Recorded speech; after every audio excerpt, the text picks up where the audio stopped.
El tema de hoy es un poco más específico, si se quiere, desde el propio título del taller, en la medida en que no se trata en general de procesos de daños y perjuicios, sino que hoy quisiera dedicarme a los accidentes de tránsito, que en realidad así se llaman en la mayoría de los autores, los suelen llamar así, en los fallos de jurisprudencia también. De hecho, si uno sortea un expediente en el fuero civil, sale sobre accidente de tránsito, con o sin lesiones o muerte, pero se los suele conocer como accidentes de tránsito. Pero debo ser también consecuente con la cátedra donde enseño obligaciones y daños, la cátedra de Sandra Biersma, que con la lucidez que la caracteriza nos ha interpelado en el uso de ese término, en la medida en que los accidentes, por su propia definición, son cuestiones totalmente inevitables, quiero decir. Un accidente ocurre, es una fatalidad. En cambio, los siniestros viales, ¿no? Voz con la que Sandra prefiere referirse a ese fenómeno, dan cuenta de una realidad distinta, de una realidad que es susceptible de prevención, de ser evitada, de ser morigerada a través de políticas de Estado. Obviamente, en cualquier país, en cualquier momento de la actualidad y hace muchos años, se producen siempre, pero bueno, eso no quiere decir que no se puedan evitar, o al menos no se pueda trabajar para que haya menos o sean menos graves. Pero bueno, digresión aparte, todos entendemos de lo que vamos a hablar. Y eso es así, elegí el tema de accidentes de tránsito, como cada año donde elijo por primera vez dentro de los distintos talleres que me han invitado a dar, siempre comienzo con en el entendimiento de que es una realidad absolutamente cotidiana.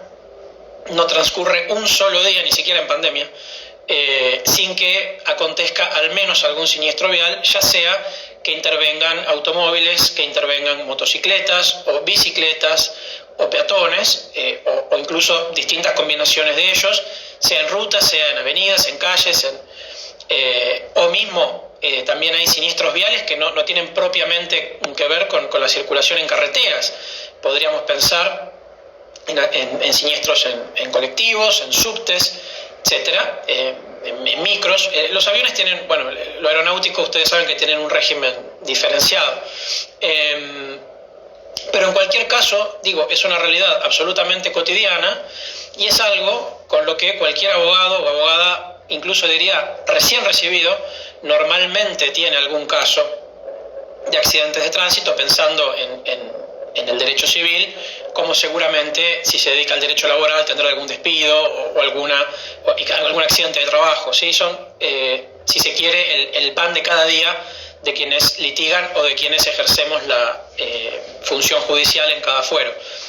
Yo me presento, en realidad no tengo por qué presuponer que ustedes han estado en el otro taller. Que soy Jonathan Brodsky, lo sabrán por el afiche seguramente. Pero yo, por un lado, soy docente de obligaciones y de daños, entre otras materias, con lo cual, me gusta referirme a cuestiones académicas o a cuestiones más teóricas, como mismo la denominación del tema.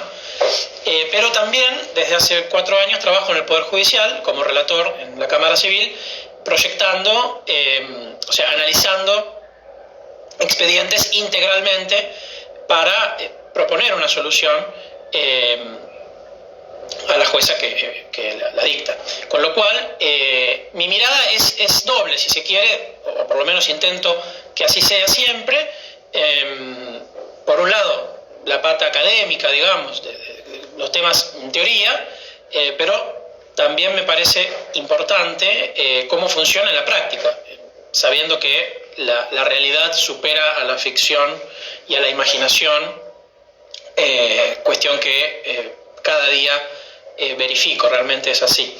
Y además me parece interesante en un taller para graduados, como siempre digo, no estamos en las jornadas nacionales de derecho civil donde uno propone una postura novedosa en el mejor de los casos y la sostiene con argumentos científicos, con predominante o exclusivamente. Por supuesto que estamos hablando de derecho y pretendo darle un marco académico a todo lo que les pienso compartir con ustedes, pero la impronta los talleres para graduados, desde mi punto de vista, es eminentemente práctica para el ejercicio de la profesión, con lo cual trato de darle esa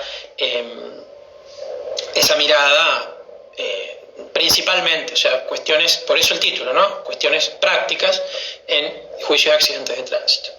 Como siempre, uno podría enfocar la cuestión, ya sea desde el aspecto sustancial o, digamos, lo que hace al derecho de daños propiamente dicho, como desde el derecho procesal. Y pretendo abordar las dos cuestiones, las dos facetas, ¿sí? La vez pasada habíamos hablado en relación a los requisitos o a los presupuestos o a los elementos de la responsabilidad civil en la tradicional faceta indemnizatoria, pues ya sabemos que en el nuevo código, si bien no es novedoso, había normas y más aún principios y doctrina y jurisprudencia en materia de prevención del daño. El nuevo código ha jerarquizado realmente de manera notable la función preventiva de la responsabilidad civil, y podríamos hablar, me encantaría de hecho hacerlo porque es un tema que me apasiona, pero no es el espacio en este momento, tal vez sería una idea para un próximo taller, acerca del daño punitivo o de la función punitiva o de la función sancionatoria o disuasiva, como uno prefiera llamarla, de la responsabilidad civil, que indudablemente existe en la actualidad en el derecho de los consumidores, que es un microsistema en el artículo 52 bis desde hace 12 años, 11 años y pico,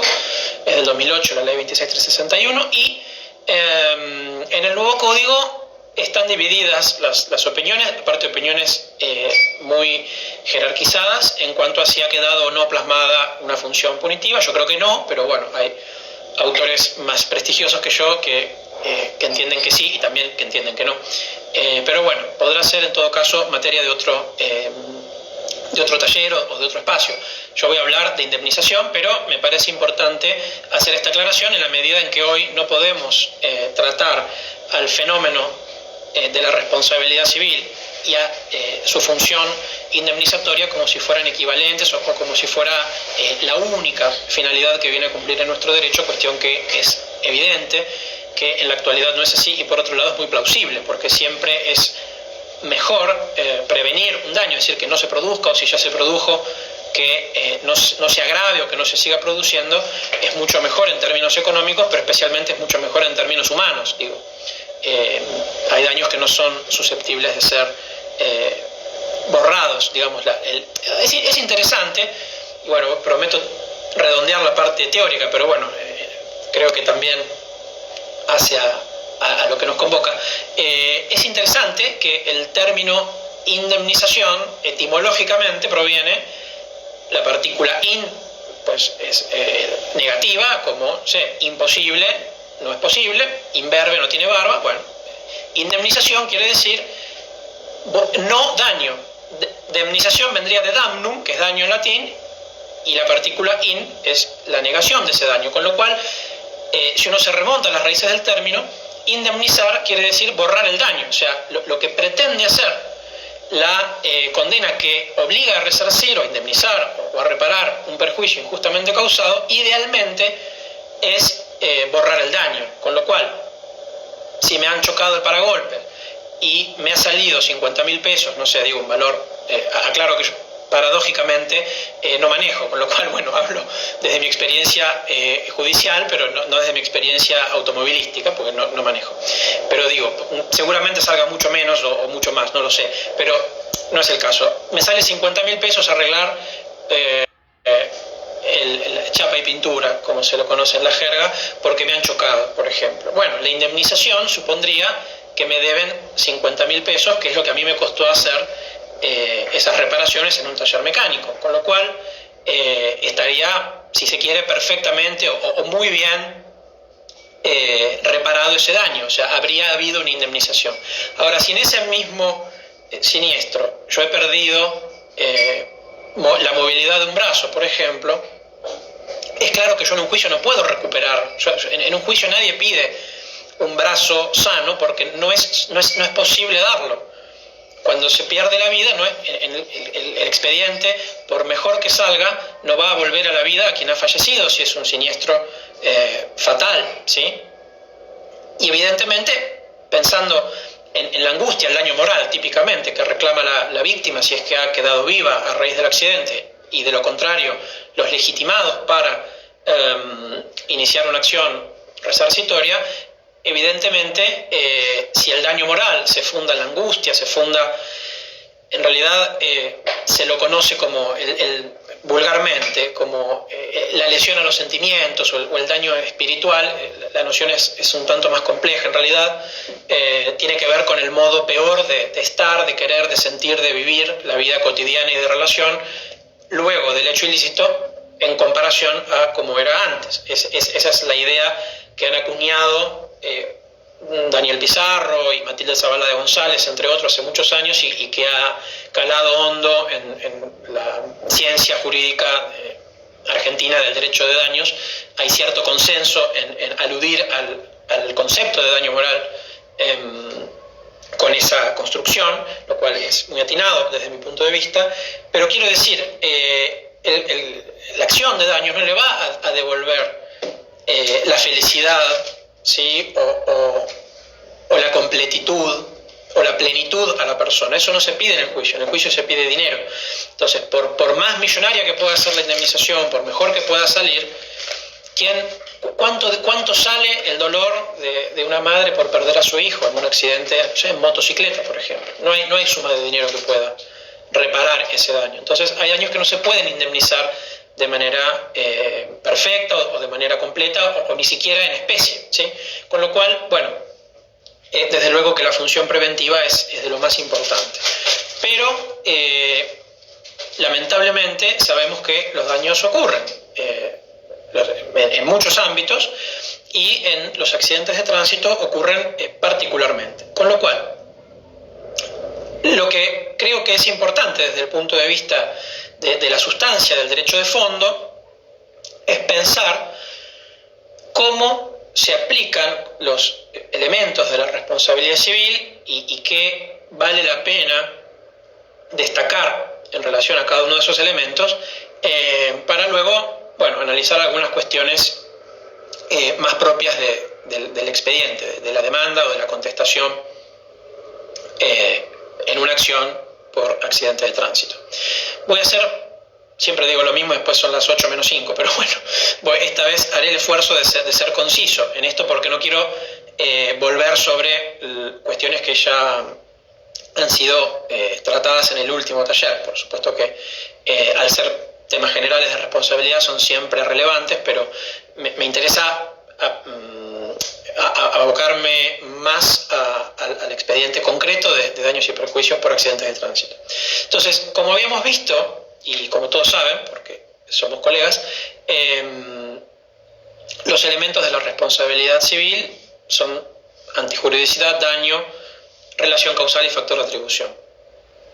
Sobre antijuridicidad, dos cuestiones. Me parece importante marcar dos puntos.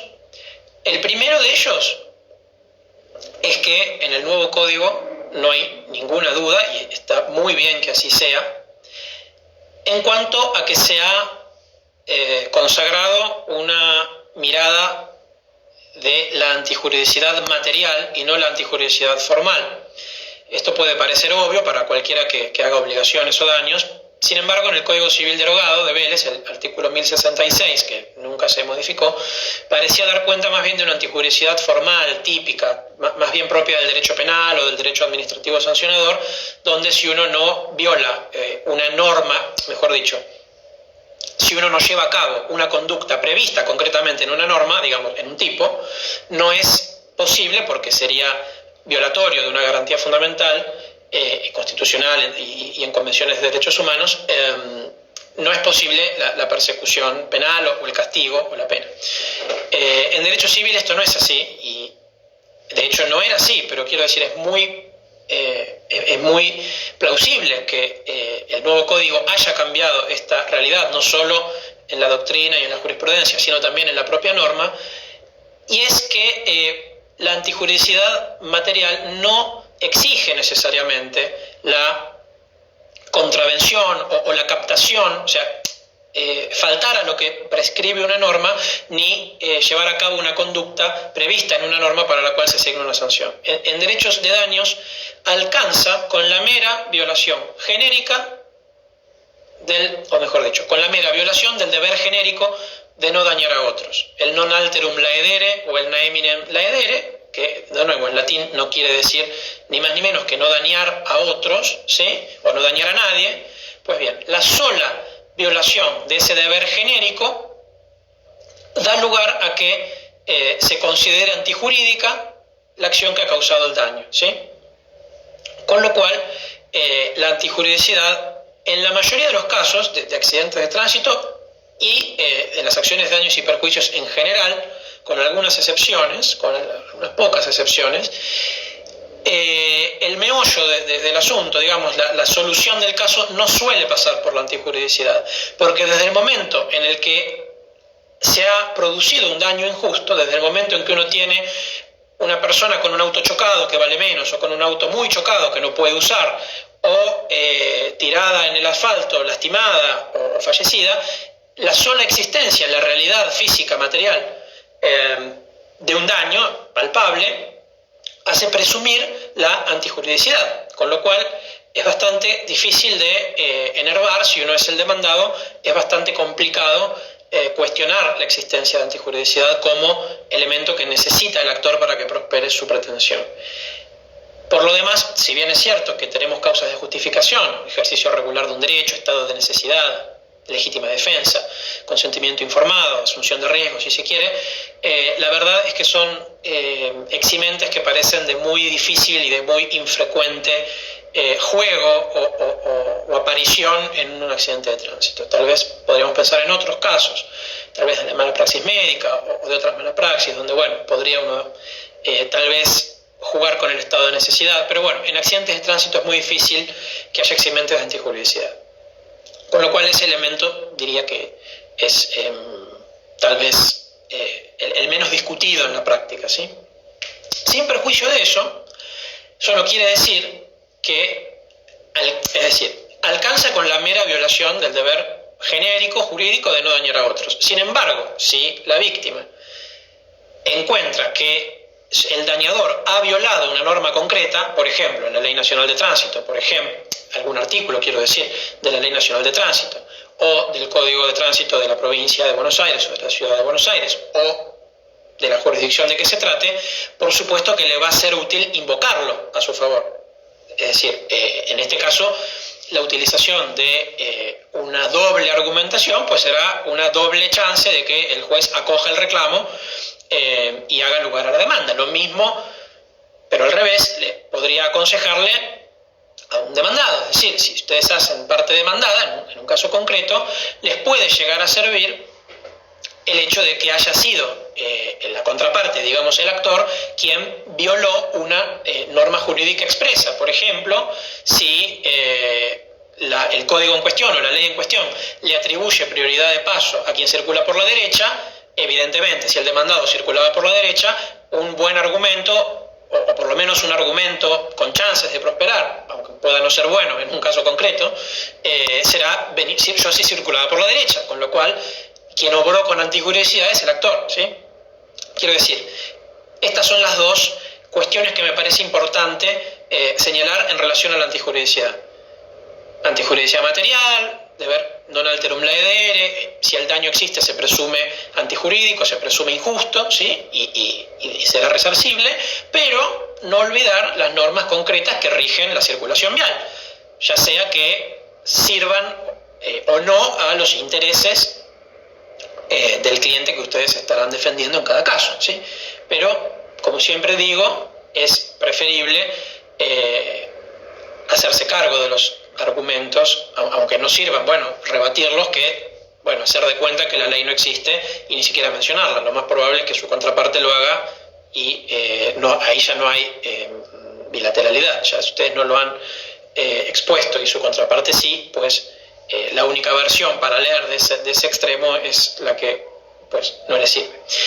Bien, en cuanto al daño, que es el presupuesto central de la responsabilidad civil, como saben, Otro paralelo con el derecho penal. En derecho penal hay delito en grado de tentativa. Uno puede ir preso por intentar matar a alguien con un arma, por ejemplo, disparándole sobre el cuerpo de la víctima, por lo menos la pretensa víctima, y si le erra puede ir preso igual, por homicidio en grado de tentativa. Obviamente la pena será menor.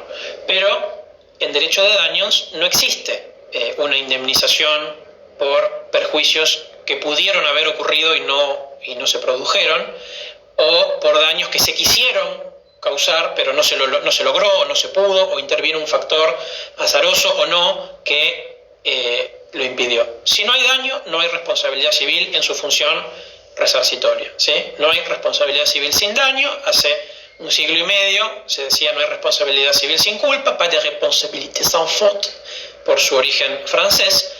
Hoy no sostenemos, desde luego, esa postura, por lo menos en Argentina, en la mayoría de los ordenamientos tampoco, pero sí no hay responsabilidad civil sin daño, con lo cual el daño debe existir, digamos, sea daño patrimonial o sea daño extrapatrimonial. Lo cierto es que debe estar acreditado el perjuicio para que sea resarcible, excepto que la ley lo presuma. Desde luego, siempre uso este ejemplo porque lo vi de verdad, es decir, lo vi en un expediente, en hojas, con tinta, con un abogado que lo firmó y lo selló y lo presentó en una cámara, en una sala de segunda instancia, diciendo que no estaba probado el daño moral sufrido por los padres respecto de un hijo que había fallecido en un accidente de tránsito, porque no estaba demostrado que convivieran o que tuvieran una relación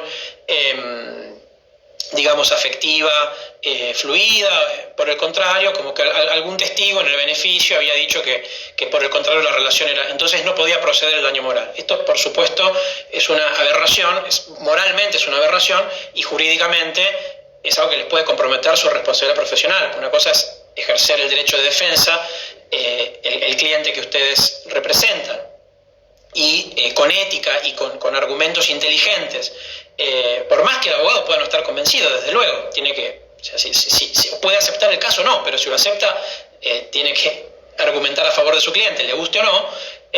Bueno, pero no se puede hacer de esta manera. O sea, el ejercicio del derecho de defensa no se puede ejercer como ninguno, de manera abusiva, con lo cual, bueno, es obvio que hay ciertos daños que no requieren prueba, son los daños que se conocen. Yo siempre digo latinazgos para quienes gustan de sofisticar sus expresiones, otros gustan de simplificarlas, son partidarios del lenguaje llano y del lenguaje simple, y está muy bien. Otros prefieren seguir hablando en latín o en otros idiomas. Bueno, para los de la segunda categoría, vaya entonces la expresión en latín, que no le he dicho, son los daños llamados in re ipsa, o sea, en la cosa misma, ¿sí? El daño moral, en un caso como el que les acabo de exponer, pues claramente no debe, digamos, probarse, no tiene que ir llorando el padre o la madre ante el juez para demostrar o hacer, digamos, es un daño que está contenido en la misma realidad de los hechos. Los daños en accidentes de tránsito suelen ser patrimoniales, prácticamente siempre, porque si el daño lo sufre quien va manejando un vehículo, normalmente se pide el daño material que supone repararlo, o si el daño es muy importante, directamente el valor de una unidad similar. Desde luego, si es antieconómico, si es más caro reparar un auto que comprar uno nuevo, obviamente no se va a hacer lo segundo, es claro. El lucro cesante, en ciertos casos donde los vehículos se utilizan para trabajar, típicamente los taxis, digo, el taxista que le chocan el auto no solamente pierde dinero porque lo tiene que hacer reparar, sino que también pierde el dinero que se pierde de ganar cada día que no está trabajando en la calle, con lo cual el lucro cesante en esos casos es sumamente frecuente también de encontrar, y es lógico que se reclame. La pérdida del valor de reventa, aspecto para el cual la jurisprudencia es prácticamente uniforme, en cuanto a que el perito ingeniero tiene que haber examinado el auto o la moto o el vehículo que sea para que esta partida proceda. No se hace una estimación, digamos, no se hace una presunción del daño y una estimación de su cuantía a través del 165 del Código Procesal en el Fuero Nacional, sino que se puede, el daño material, qué sé yo, con fotografías y con alguna presunción se puede llegar a ordenar y puede llegar a proceder aun cuando cuando el perito ingeniero mecánico no haya visto el auto, no haya examinado o inspeccionado el auto, pero la pérdida del valor de reventa sí. Y luego también, claro, los gastos médicos de farmacia y de traslado, todo lo que a la víctima le ha significado comprar medicación, trasladarse al hospital, si ha tenido que permanecer en su casa, un daño grave o inmovilizado, enyesado, y hay que pagarle a una persona para que lo cuide, lo asista, le cocine o le ayude de cualquier manera en lo doméstico, pues también es indemnizable, ¿sí? Los gastos de asistencia médica, radiografías, ¿sí? Resonancias, estudios varios, y de traslado, como les decía también, es lógico que alguien que tiene que estar 2 meses con un yeso en la pierna no va a viajar en colectivo. Evidentemente lo hará en taxi, lo hará en remis o lo hará en algún medio más costoso, y eso también supone un daño patrimonial. Cuando hay además daño físico, daño psicológico, esto es también indemnizable. Cuando yo era solamente un académico, era crítico de estas partidas o de estos rubros de la cuenta indemnizatoria, porque, bueno, leyendo los libros suponía que alcanzaba con daño emergente, lucro cesante, pérdida de chance y daño moral. Y de hecho, leyendo los libros es así, pero bueno, en la práctica lo cierto es que se indemniza el daño físico, se indemniza el daño psicológico, el daño estético en ciertos casos. Ahí los criterios están un tanto más divididos acerca de la autonomía, de otra tertium genus, ¿no? O de otro tipo de partidas autónomas, pretendidamente autónomas. También yo era crítico de esto, porque digo, si uno empieza, podría hablar del daño biológico, el daño a la vida de relación, del daño neurológico, del daño, citando al doctor Bueres, con su habitual inteligencia, hablaba del daño molar. Digo, si uno identificase tantas partidas como bienes jurídicos hay, si a mí en el accidente se me cae una muela, podría reclamar el daño molar, no el daño moral, ¿no? Ha sido, por supuesto, una observación muy aguda. Con lo cual, bueno, más allá de eso, la realidad cotidiana, absolutamente diaria, es que se reclama daño físico, daño psicológico, y los peritos médicos y psicólogos suelen dar un grado de incapacidad en una escala de 0 a 100, donde en función del puntaje de incapacidad, esto en función de baremos, ¿no? Altuve, Rinaldi, bueno, hay bibliografía que suelen usar los peritos para el fuero civil, ya es prácticamente un estándar, un parámetro estándar, y asignan 10 puntos, 20, 15, 28, los que fueran, y eso obviamente marca también la indemnización. Desde ya se reclama también el daño moral, el daño extrapatrimonial en el nuevo código, y algunos abogados, no la mayoría, pero bueno, algunos lo hacen, reclaman gastos de vestimenta también. Se supone que si uno sufre un accidente de tránsito puede ver arruinada su ropa, que también sale dinero a reemplazar, y desde luego los gastos de sepelio cuando ha fallecido la víctima, que suponen también un daño patrimonial y que además se presume, es uno de los casos de presunción legal del daño patrimonial. Eso en cuanto al daño. Desde luego, en todos los casos debe ser cierto. Como digo, el daño conjetural o hipotético no se indemniza, con lo cual debe surgir de las pruebas, si es que no está presumido. Y, pues bien, es el presupuesto central al que deben estar dirigidos los esfuerzos probatorios, porque sin daño no hay responsabilidad civil. Cuanto al factor de atribución, siempre que interviene un automóvil de cualquier porte, o sea, un camión, un colectivo, una 4x4 o un Smart, no importa, cualquier automóvil y cualquier motocicleta también, aunque evidentemente es de menor porte, al tener motor y tener una autonomía que impide, como se decía en su momento, que la cosa actúe mansa en la mano del hombre, diríamos en la mano del hombre o la mujer, o de la persona.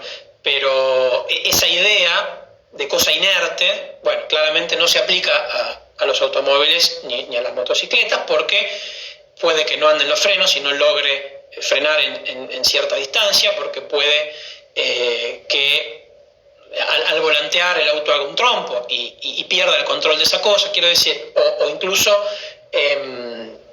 podemos pensar en la explosión de ciertas partes de un auto. Un caso, no me tocó trabajarlo a mí directamente, pero estuvo en el tribunal donde trabajo, donde un garagista reclamaba la indemnización por los daños que sufrió en su garage porque el auto que estaba arreglando explotó. Por suerte no le pasó nada a él, pero bueno, la explosión le causó daños en su taller. Digo, evidentemente, un auto no actúa mansamente como un vaso, por ejemplo, que voy a tomar agua de paso, que en la medida en que yo no lo arroje activamente sobre otra persona o desde un séptimo piso, es muy difícil, es imposible prácticamente que un vaso cause daños por sí solo. No así un automóvil, no así una motocicleta. No digo la bicicleta porque al ser de tracción humana, o sea, la bicicleta ya no tiene motor, no anda sola tocando un pedal o un manillar, sino que la bicicleta debe ser impulsada por la propia persona, que es el ciclista, con lo cual parece que el grado de autonomía de esa cosa es menor y el grado de control de quien la maneja es mayor. Entonces acá ya habría que pensar. Pero no cabe ninguna duda de que en la gran mayoría de los supuestos la responsabilidad que se juzga es de tipo objetivo, ¿sí? Por riesgo de la cosa, o sea, una cosa riesgosa en sí misma. Y si pensamos en accidentes de tránsito, pero por fuente contractual, típicamente cuando uno está viajando en colectivo, o en subte o en taxi y sufre un daño, pues el caso del taxi es muy interesante, porque en realidad el taxista no es una empresa.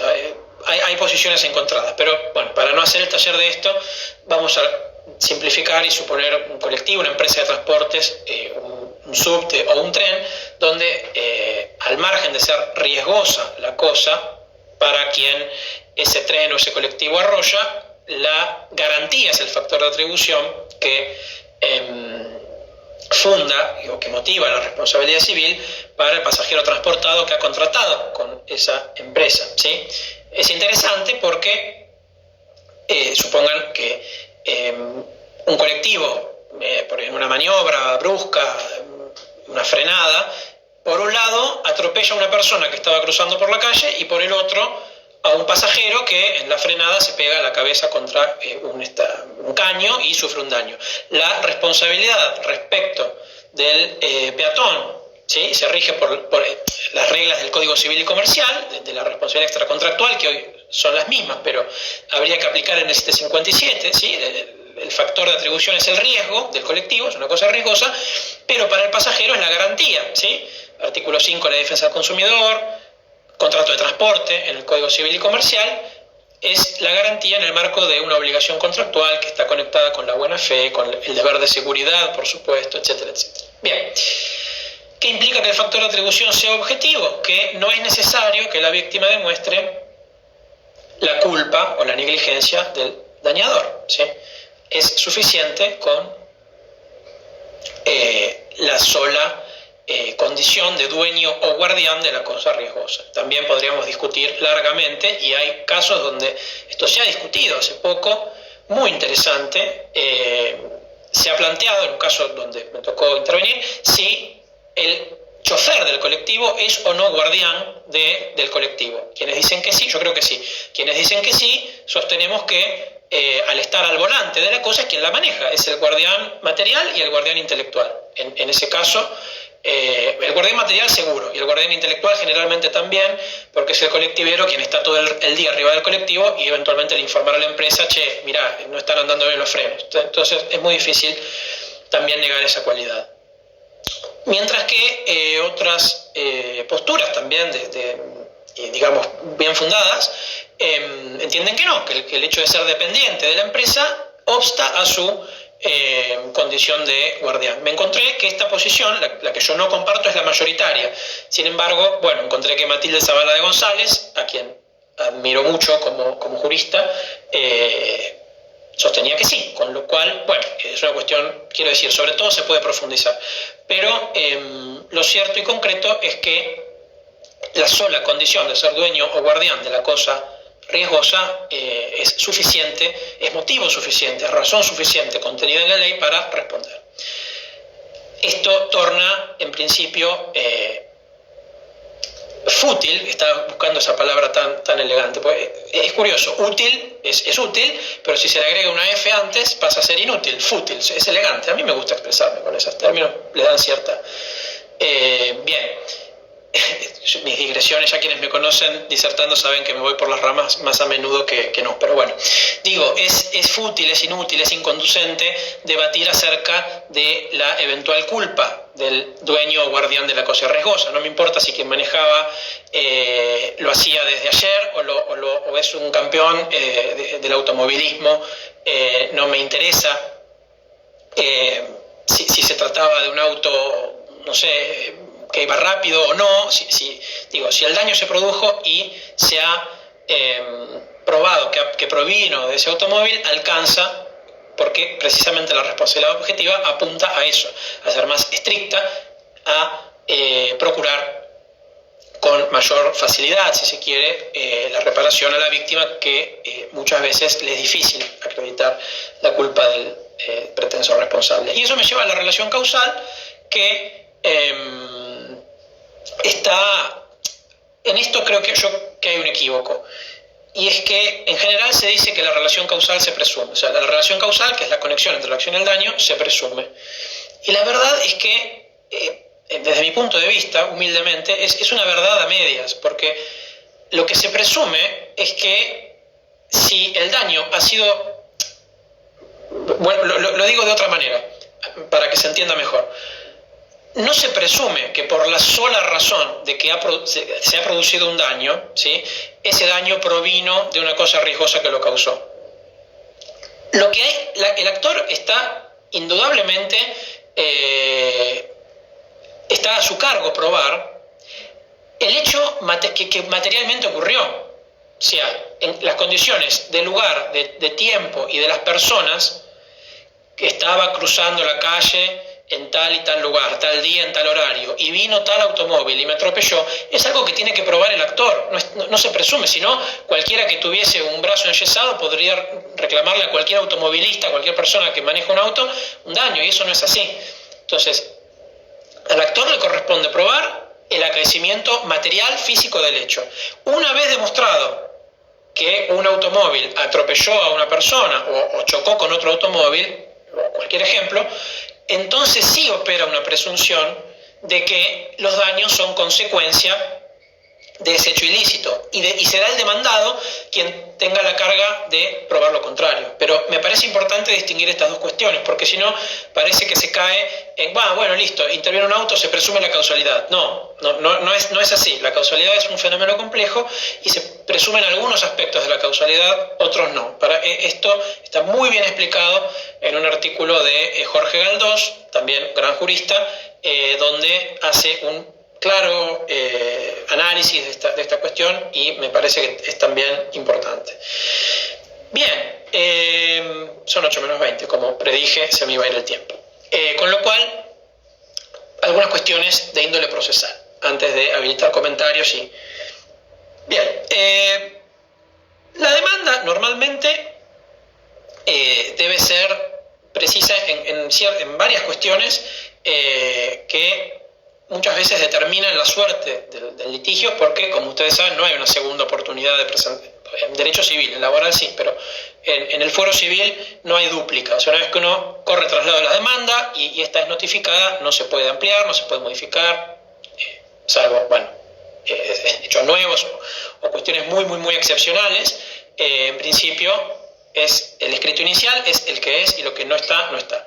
Con lo cual, cuestiones importantes a tener en cuenta en el escrito de demanda si ustedes van por el actor.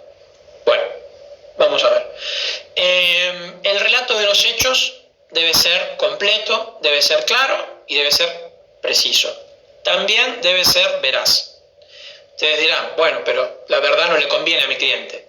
Bueno, está bien, es entendible. Uno sabe que en los juicios hay estrategias y no se puede confiar en el... De hecho, si una parte dice A y otra parte dice Z, salvo que alguno de los dos tenga una visión muy distorsionada de la realidad, es probable que alguien esté mintiendo u ocultando, o por lo menos contando las cosas como le sirven a su parte. Bueno, lo que yo les aconsejo, en todo caso, es que sean veraces, porque existe un deber de buena fe procesal, de lealtad procesal y de no faltar a la verdad. Entonces, si ustedes deliberadamente dicen algo que luego hay 4 pruebas distintas que lo desvirtúan categóricamente, va a ser obvio que han mentido.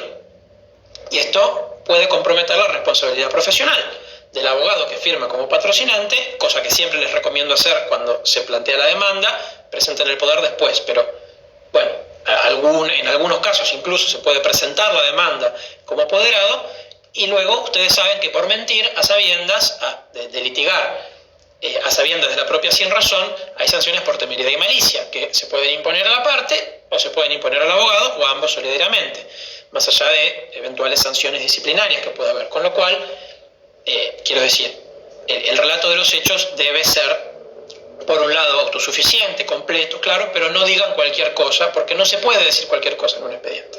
O mejor dicho, se lo puede hacer, pero acarrea consecuencias en absoluto favorables ni en absoluto agradables. Con lo cual, el relato de los hechos, bien hecho, ¿sí? Y completo, por favor, no un relato escueto, donde uno después, si lee el expediente, tiene que adivinar por qué calle venía, qué auto fue. Debe ser de tal manera que alguien que no estuvo en el lugar lo pueda mínimamente visualizar y lo pueda imaginar. No les hablé del objeto, pero bueno, evidentemente el objeto va a consistir en una indemnización. Normalmente en un accidente de tránsito se pide dinero. En algunos otros expedientes la condena puede ser una condena de acero, pero bueno, normalmente suele ser en accidentes de tránsito se pide una suma de dinero. Como siempre digo, soliciten por un lado más los intereses, que hay veces que se olvidan, son 2 palabras, más intereses, pero si no está, hay que ver si el juez que lo resuelve entiende o no que están comprendidos dentro de del reclamo. Y la verdad, por 2 palabras, más vale no privar al cliente de una indemnización con intereses, que muchas veces, con lo que demoran los juicios, termina siendo más el valor de los intereses que el del capital. Con lo cual, bueno, por un lado, y por otra parte, como siempre digo también, o lo que más o menos resulte de la prueba producirse y el criterio de EBS o cualquier construcción similar que le permita al juez, si pasaron muchos años y tal vez hoy 50.000 pesos nos parece poco para alguien que no se ha perdido un brazo, pero hace 10 años era una cantidad significativa de dinero, para permitirle a los jueces actualizar ese monto sin faltar al principio de congruencia. Nuevamente, es también un consejo importante.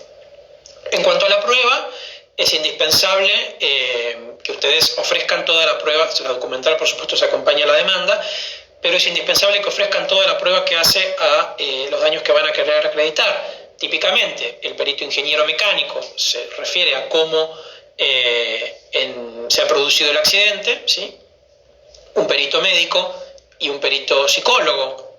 El actor generalmente quiere que sean 2 distintos y el demandado quiere que sea un único perito médico legista, para evaluar las secuelas físicas o psicológicas o psiquiátricas en su caso, o estéticas de la víctima, y también lo que es el daño moral, desde luego. Muchas veces la pericia psicológica se da cuenta de la angustia, de lo mal que vive después del accidente, del miedo que tiene de subirse a un auto, de salir a la calle. Bueno, todo esto, por supuesto, es material sobre el cual el juez puede apoyarse para dar o no, o cuantificar el daño moral. Por supuesto, las pruebas testimoniales muchas veces son de enorme importancia también para saber cómo se ha producido el accidente, y desde luego que en un beneficio para litigar sin gastos es también importante aportar las declaraciones acerca de las condiciones socioeconómicas del actor. Y es de buena práctica luego hacer un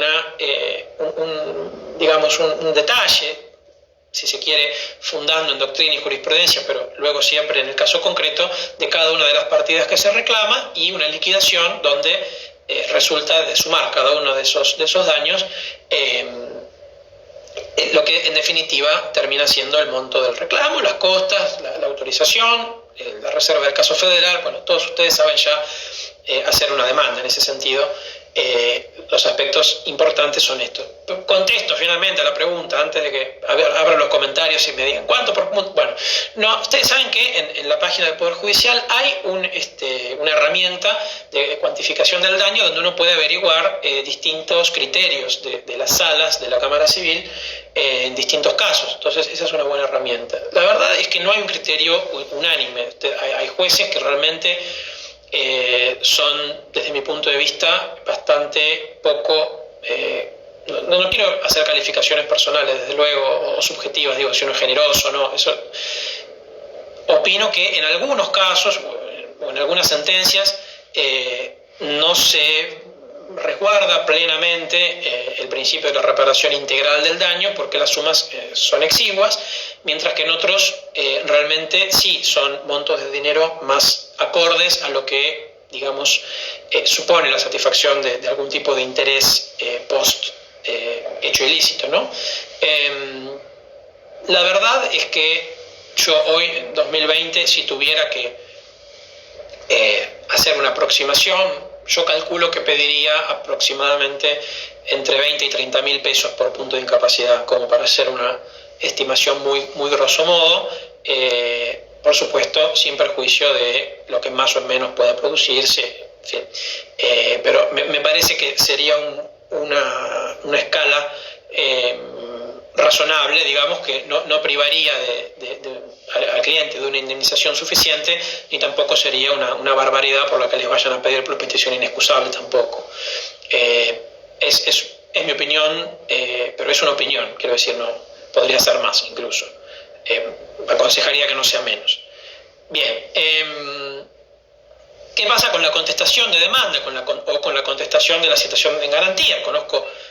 Tengo compañeros o colegas que trabajan en compañías de seguro y bueno, también no son siempre los malos de la película, muchas veces sí, la verdad es que, bueno, muchas veces sí lo son, pero a veces puede pasar que no, puede pasar que realmente no tenga razón el actor. Digo, no todas las demandas prosperan. ¿En qué debería hacer hincapié? ¿El demandado o la aseguradora? Bueno, normalmente va a ofrecer una versión de los hechos donde el responsable o el causante del daño sea o la propia víctima, que cruzó mal, que iba rápido, que pasó en rojo, que no se dio la prioridad de paso, etc. O va a ser un hecho de un tercero porque no debe responder. Vino alguien, me encerró y entonces tuve que volantear y choqué, ¿sí? Pensar en un caso fortuito o fuerza mayor podría ser, pero es más raro. Digo, en la circulación vial normalmente la mayoría de los eventos que ocurren y causan daño son previsibles o evitables. En cuanto a las pruebas, normalmente, como les digo, se suelen oponer a la realización de una pericia médica por un lado y de una pericia psicológica por el otro, suelen pedir una pericia única, en la convicción o con la esperanza de que el perito único le va a dar menos incapacidad total, porque está viendo solamente, digamos, en un único informe, en una única entrevista o examen a esa persona, mientras que, bueno, el perito médico se concentraría solo en lo físico y el perito psicológico solo en lo psicológico, y tal vez la suma de los dos porcentajes sea más que el único porcentaje que le dé el perito legista. Hay una creencia en ese sentido, es muy común ver oposiciones en ese sentido. Normalmente también estará interesada en una ingeniería, una pericia de ingeniería, con la idea de que, por supuesto, le va a proponer las preguntas tratando de deslindar a su cliente de responsabilidad, pero es una pericia que suele ser común a ambas partes. Por supuesto, de haber testigos también, siempre pesan más los testigos que aparecen en la causa penal. Es llamativo que, o casualidad, años después del accidente, aparezca alguien que no estuvo en ningún lado en la causa penal, quiero decir, en la inmediatez de los hechos, y de repente se acuerda perfectamente que fue el actor el que cruzó en rojo. Bueno, está declarando bajo juramento, uno supone que no se va a exponer ahí preso por falso testimonio, pero siempre se le da más fuerza de convicción al testigo que declara en la causa civil, que también aparecía declarando o como mínimo presente en la causa penal. Punto importante. Por supuesto,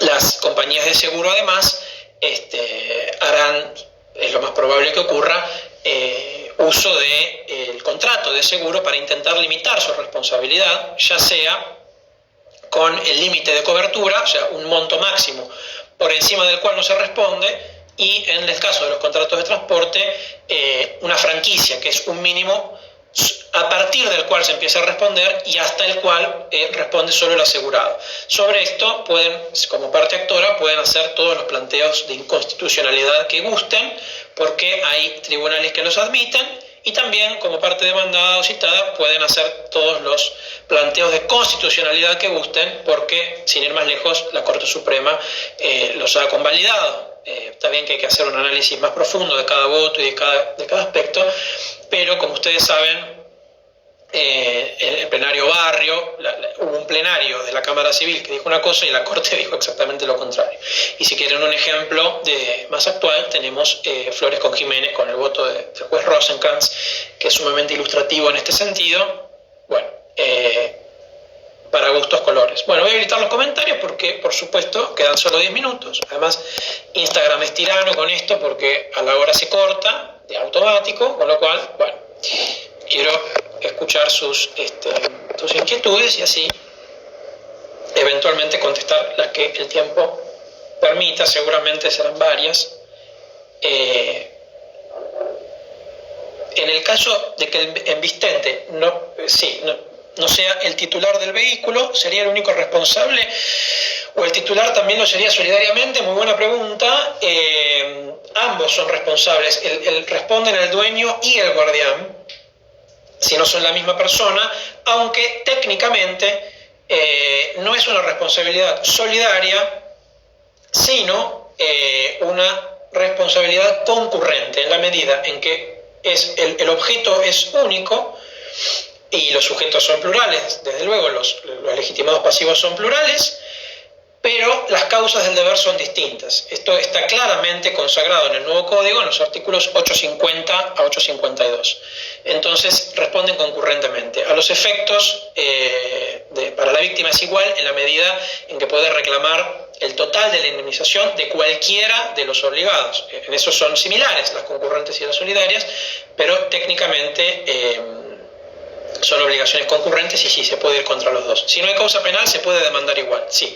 No es un requisito sine qua non, simplemente si la hay, es importante consultarla y aportarla, ya sea con copias certificadas o pedirla de efectum, porque en sede civil ustedes saben que hay prejudicialidad penal sobre lo civil, con lo cual si hubiera incluso pendiente una acción penal, debería guardarse para dictar sentencia en lo civil, hasta tanto, bueno, hay algunas excepciones. Con el nuevo código esto podríamos hablar, ya tengo 2 temas para futuros talleres, si me siguen invitando, podemos hablar de daño punitivo, podemos hablar de la prejudicialidad de la sentencia o de la acción penal sobre la civil, en fin, temas muy interesantes tenemos. Pero no es necesario. Sí es útil, pero no es ineludible. Sí, gracias. Bueno, muchas gracias. Internacional privado también me gusta mucho, pero entiendo que es un área donde tal vez los abogados que ejercen son menos y es muy interesante, pero bueno, prefiero dar temas un poco más generales. A ver, el plenario sí, o Barrio con Gamo. Es un plenario importante. No es necesario que las fotos sean autenticadas por escribano público. Si lo son, bueno, son instrumentos públicos que habría que redarguirlos de falsedad y eso casi nunca pasa. Pero como normalmente se utilizan como una prueba más, o sea, no es que uno admite o no la demanda porque haya fotos o porque se desconozcan las fotos. Normalmente se suman elementos de convicción. Bueno, tengo las fotos, tengo la pericia, tengo los testigos, como el otro día leía en un escrito de expresión de agravios, que no está bien que lo ponga usted. Ahí me preguntan, errores comunes. Bueno, errores comunes es manifestarse en escritos judiciales que se presentan ante un tribunal como si uno estuviera charlando con amigos en un café. Entonces, para mí por lo menos es un error, me disgusta leerlo. Pero bueno, tampoco es una falta ética, quiero decir, es simplemente inapropiado. Pero decía un apelante, decía, bueno, si tiene 4 patas, ladra y mueve la cola, es un perro. Bueno, eso habría que tratar de decirlo un poco más,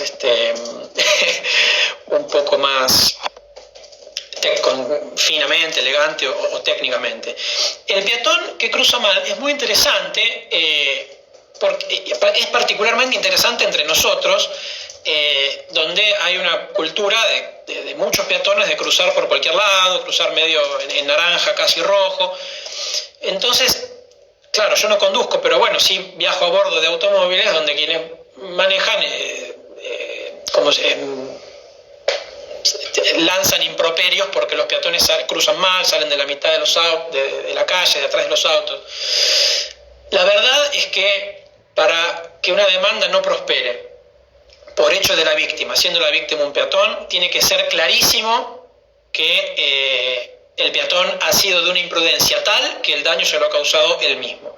Recuerdo un rechazo de demanda por un niño de 8 años que había cruzado por la mitad de una autopista. Que interesante, acá también, hecho de la víctima, no culpa de la víctima. Noten ustedes que si se pidiera culpa de la víctima, un niño de 8 años no puede ser culpable porque la culpa solo puede predicarse un acto voluntario y un niño de 8 años no tiene discernimiento. Por ende, si no hay discernimiento, no hay voluntad, si no hay voluntad no hay culpa, y si no hay culpa no hay culpa de la víctima. Pero no se pide culpa de la víctima, se pide hecho de la víctima. Interesante, el nuevo código es preciso en esto, el anterior no.